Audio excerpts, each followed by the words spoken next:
we have to find our sweet spot. I don't know exactly the answer, but I think that the sport should work diligently towards that goal. In an unexpected turn of events, Arnold Schwarzenegger, a towering figure in the world of bodybuilding and a 7-time Mr. Olympia champion, has taken a stand that's sending shockwaves through the sport. Known as the greatest bodybuilder of all time, Arnold has shifted from being the sport's biggest advocate to its most vocal critic. In a recent impassioned speech, he expressed deep concerns about the future of bodybuilding, a field he once dominated and profoundly transformed. This unexpected critique from a man who has contributed more to bodybuilding than any other has left many asking, why is Arnold challenging the very sport that he helped build? Has the bodybuilding legend lost touch with his roots? Or is there a deeper message in his words?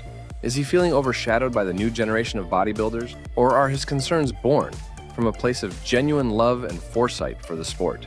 These questions hover in the air as the bodybuilding community grapples with Arnold's startling remarks. Join us as we delve into the heart of this controversy, unraveling the intentions and implications behind Arnold Schwarzenegger's surprising shift from champion to challenger. I think that the sport of bodybuilding is at a crossroads. I think that the sport of bodybuilding could go through the roof and become part of the Olympics, become an Olympic sport and accepted by the general public in a huge way, and be on television and be in everything.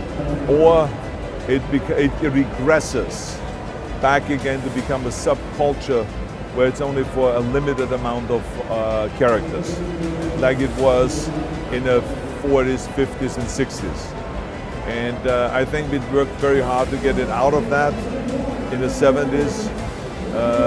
And we were successful in convincing people that this is a beautiful body. But now, just as people got used to buying in that this is a beautiful body, the bodybuilders and the professional sport of bodybuilding has gone the next step, where all of a sudden the body does not look as acceptable, simply because it's too big, it's too enormous, and it doesn't have any talent behind it.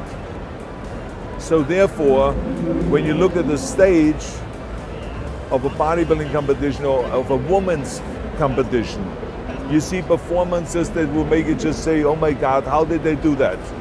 Flips and splits and posing and dynamics and great looks and choreographed things that is so entertaining that you can easily sell on television. This perspective aligns with observations from the bodybuilding community, where the evolution of the sport has been marked by increasing muscularity and size, often at the expense of proportion and aesthetics. The bubble gut phenomenon, where bodybuilders exhibit enlarged abdomens, is a notable example of this trend.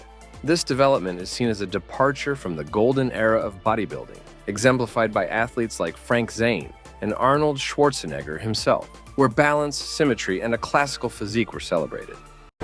But when you have guys come out one after the next to just go, they barely can get their breath together, and then they hit the shot, and then the stomach hangs out, and the neck is 23 inches, and the calves are 18. The proportion is gone. Arnold advocates for a return to these classical values, emphasizing the need for bodybuilding to rediscover its roots in aesthetics and proportion. He calls for a change in judging standards to promote a more balanced and appealing physique, one that inspires rather than alienates.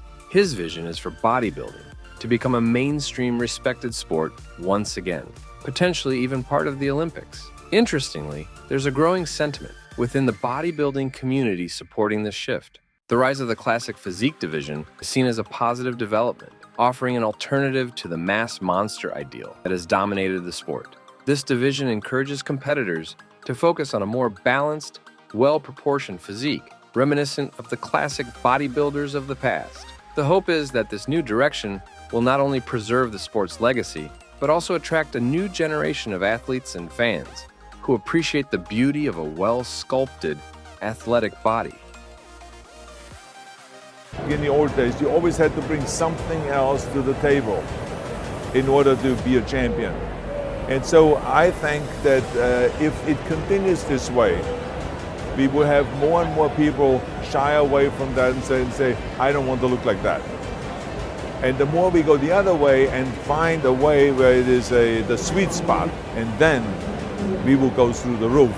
It will be unstoppable. We will continue the growth that we have experienced, and I think that we will continue, the selling of magazines and the food supplements and all of the stuff that is becoming now so popular and is becoming so huge. So I hope that we find that sweet spot, because bodybuilding is just such an extraordinary activity, such an extraordinary sport, so healthy, so good, that we can really have a great impact on fighting obesity and continuing with our fitness crusade. In summary, this combined perspective reflects a desire for change in bodybuilding, calling for a return to the principles that originally made the sport great.